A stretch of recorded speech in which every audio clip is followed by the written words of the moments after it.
Hi, welcome to Midwest Magic Cleaning. My name is Meh, and today's going to be kind of a short video because by the time this is published, I will be on my way to Kentucky. For those of you who've been wondering when I was going to get back to cleaning really messy houses, well, that's exactly what I'm getting ready to do. I normally do not travel this far for cleanups. However, this one is a really special story, and I'll give you a heads up on what you can look forward to next week. Meanwhile, in my own house, I have some rooms that aren't painted yet. My floors aren't done yet. I'm going to be tiling all my floors in sort of a polished porcelain tile in a herringbone pattern. And by I mean I'm going to pay somebody else to do it because I don't have that much energy. So what I'm doing in this video is I'm making my house look as homey as possible before I head out to Kentucky. And the simplest way that you can do that is simply put your stuff away, clean up your clutter, and hang pictures. Hang any sort of decorations on your wall that you can. The more of your style goes onto your walls, the more it's going to look like your house, and more importantly, the more it's going to feel like your house, rather than just a place you're staying. Now, a lot of you I know will have sort of a no-duh reaction to that, but there's a whole lot of, let's say, college-age kids who are going to get apartments or dorms for the first time, and it's not going to feel like their house, and they're not going to know why. And it really does boil down to covering up nail holes in the walls, putting up your own decorations, hanging curtains that match your style. The other thing that I'm doing in this video is, on the last one you saw me renovate my kitchen and remodel the kitchen, and I painted it a black and white combo, which looks really good whenever it's done, but there's two problems with that makes it look unfinished.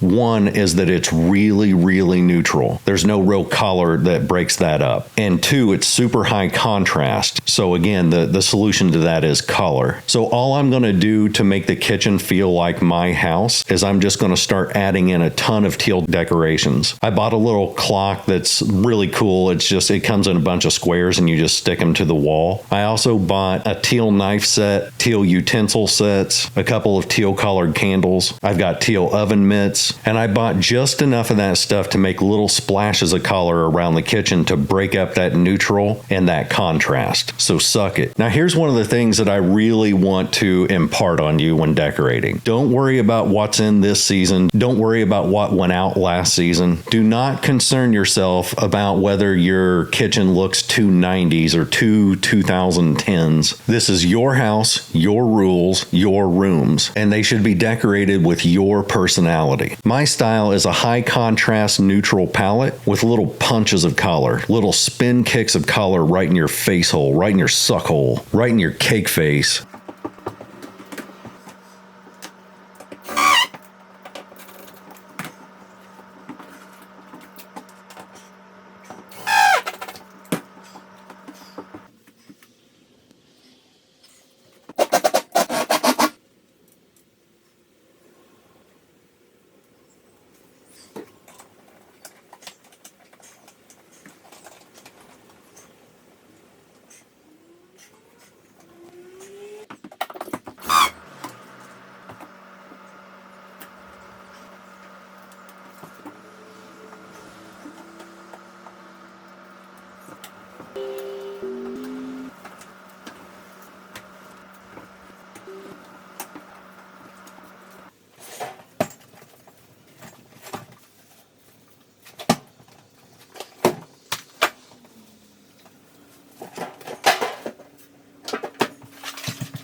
Anyway, on to the story about Kentucky and why I'm going down there. Regular viewers know that I normally don't travel outside of like a 30-mile radius in order to clean houses. However, this one was so kind of wild and broke my heart to hear that I have been planning on going down there for a little while now because this woman needs desperate help. So it's a woman whose mother passed away and she inherited a hoarded house. And it's not a nasty hoarded house. It's not like maggots everywhere and gross stuff. stuff like you've seen me do in the past. There's no roaches, there's no mice, there's nothing like that. It's a very, very organized hoard. And oftentimes people are confused about that. They're like, well, this place isn't trashed out, it just has a lot of stuff.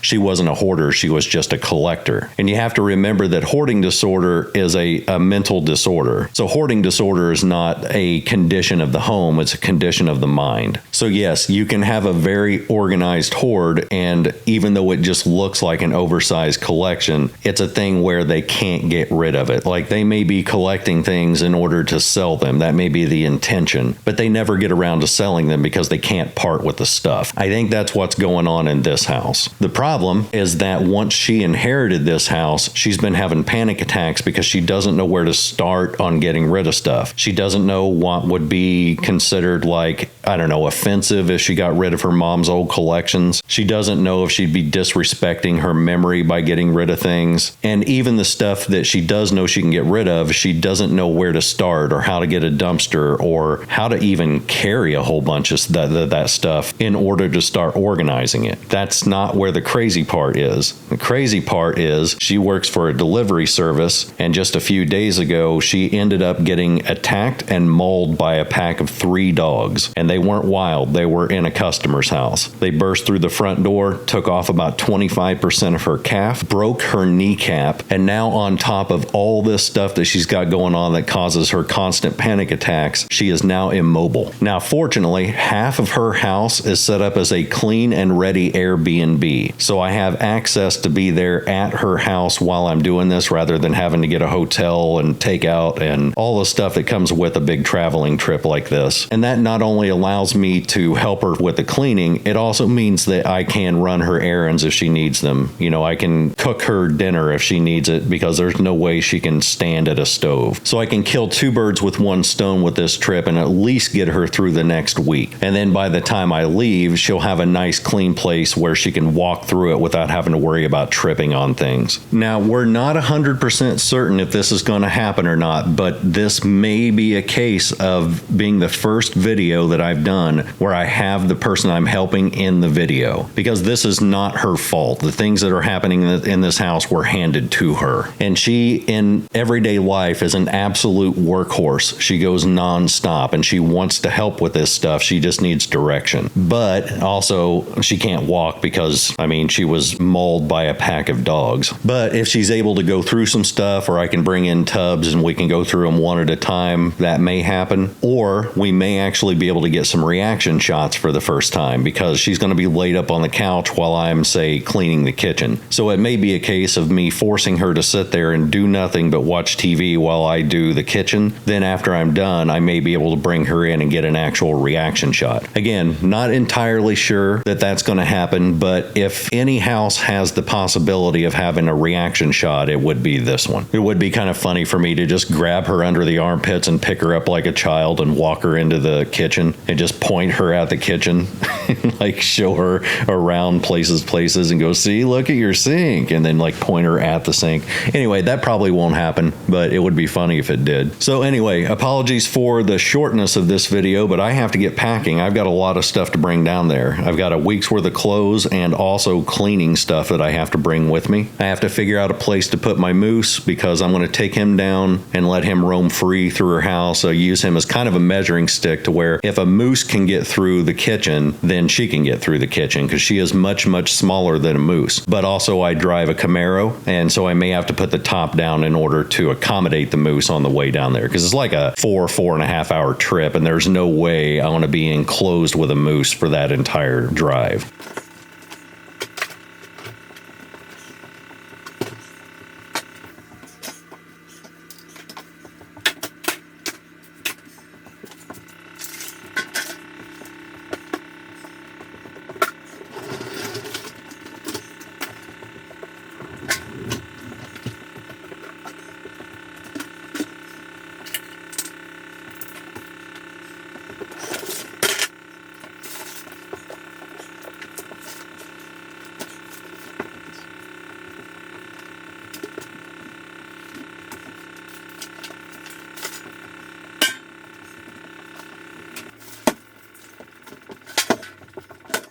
If you haven't subscribed yet, that is the number one thing you can do to help out this channel. We also have a member section with 3 tiers. The bottom tier gets you access to Discord. The second tier gets you an extra video or a live stream every week. Usually those happen on a Wednesday. And there's a top tier just for people who want to help monetarily support the channel in a bigger way. If you can't afford stuff like that, please, for the love of God, don't do it. I'm doing fine financially. Jason, who you'll see with me in a lot of these videos, is doing fine financially. This is just an extra way to support the channel so that we can do more of these free cleanings. Members, I will see you on Wednesday. We will try to do a live stream from her house. Everybody else, I'll see you next weekend. Later.